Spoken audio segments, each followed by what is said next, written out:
from San Diego, California, representing Atos at the age of 19, Kade Ruotolo!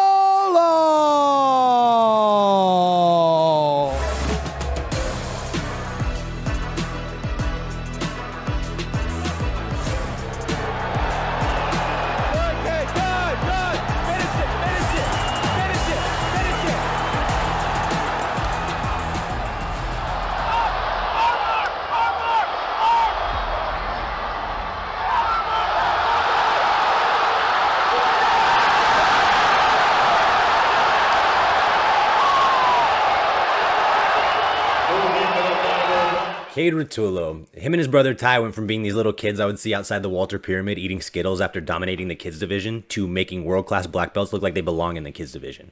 Now the initial plan was to do a Ruotolo brothers video, but they both have things they do individually really well, so it feels a little unfair to just lump them together as one athlete and only make one video about them. So we'll do a Kade video and then we'll do a Ty video later down the line. When you watch Kade, it almost looks like he's just winging everything, and I mean that in the best way possible. It's not that he's not drilling or he doesn't understand the scenarios here, it's just that he's looking at what's in front of him and reacting to it in real time.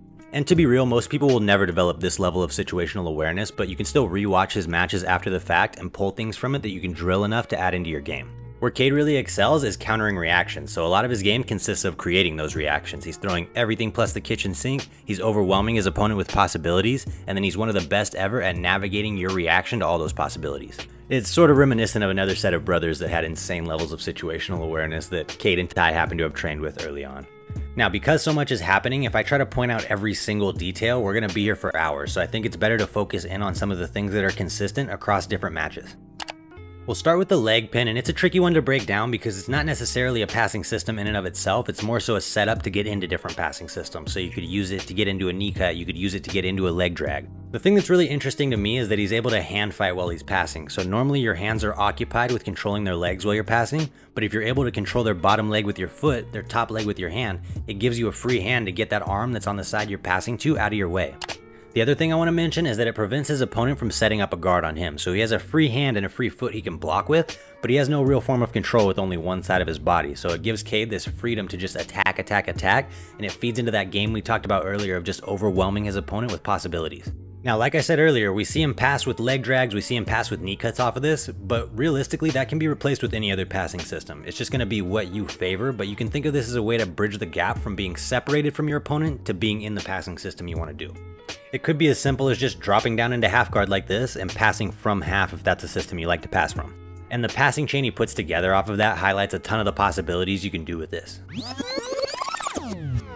So notice how when he drops to half guard, he immediately switches to a knee cut pass, and then his opponent presses him off. When he gets pressed off, he goes around the back side of the guard to leg drag on the other side. When that fails, he attempts to step on the leg on that side. Just think of the possibilities with that. If he is able to pin the leg on the opposite side, he's able to retry all those passes that he just went through, but on the opposite side of the guard.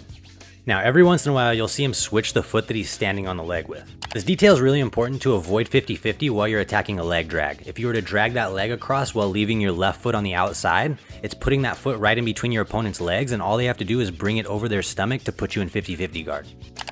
Now this brings us to the Darce Choke. So if you've watched enough of their matches, you're going to see Darces from all over the place. It seems like they can pretty much hit them wherever, but my goal when I'm breaking these things down is to find the overarching concept that's making them work so consistently and dive into that.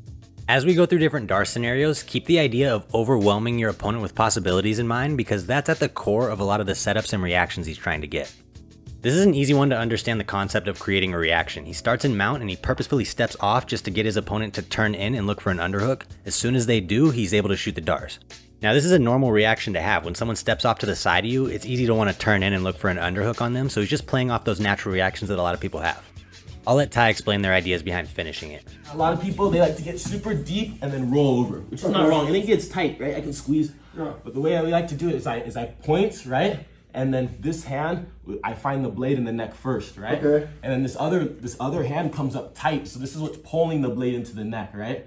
So when I have all these two, by the time I go to squeeze, oh my god, man. Yeah. It's a lot of pain, right? It's gonna break my neck. Why did I get a choke? Right, at the same time. Now there's a lot happening in this one, but as chaotic as it is, it boils down to a similar concept. He's giving his opponent space to take the underhook. When they sit up to shoot it, he's got the Darce chambered and ready to go. Anytime you give up an underhook in a scenario like this, you're running a lot of risks, but that's kind of the name of the game with him and his brother. It's high risk, high reward. Now this brings us full circle. How can we use all these concepts together to set up the Darce Choke? Earlier I mentioned that using this leg trap kind of frees up one of his hands so that he can use it to hand fight. We normally see him trying to control that bottom arm. He's usually trying to grip it and get it out of his way so that he can pass into that space where it is. But what his opponent will do is reach that left arm across and either try to break the grip or block it from happening. And this allows Kade to grip that arm and drag it across to set up the scenario we talked about earlier. I think it's worth mentioning that the Darce Choke is one of those chokes that comes on kind of slow, so it's better to have a 60% squeeze that you can keep consistent than a 100% squeeze that's going to burn out in 5 seconds. The other thing is, most people I know that are really good at Darce Chokes are okay with cranking the neck a little bit to get it done, and it's not to say that it can't put you to sleep, because it can. It's just that when you're competing, especially at this level, everything's fair game. Break my neck while I'm getting choked. Right, at the same time. The last thing I want to talk about are some of the leg lock attacks, and they happen pretty fast, so some of the transitions are hard to catch. If you have anyone at your gym who's really good at leg locks, you'll notice that a lot of their focus isn't always on controlling the leg that they're heel hooking, it's usually on controlling the free leg. And the reason is to prevent escapes. A lot of your escapes are going to start with that free leg. It's going to help you get up and move with the heel hook if you need to, and it's also going to help you start to push on their legs to undo things. We see Kade take advantage of the legs crossing themselves as Roberto's trying to escape, and it just goes to show how valuable that situational awareness is in Jiu-Jitsu. I don't want to be too repetitive here, so this is the last clip we'll go over, but we're dealing with a similar concept. His opponent crosses his legs to set up an X guard on Kade. Kade takes advantage of this on the fly and attacks the heel hook.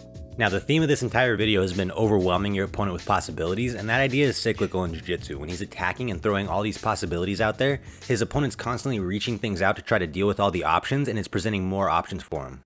If you're still watching, thank you so much. I really appreciate the support, and let me just say, these kids are tough to break down. It's almost like reffing kids jiu-jitsu. You analyze one position, and then by the time you're done, 10 other positions have happened. So I hope you guys learned something, and if you did, consider liking the video and subscribing to the channel, and I'll see you guys on the next one.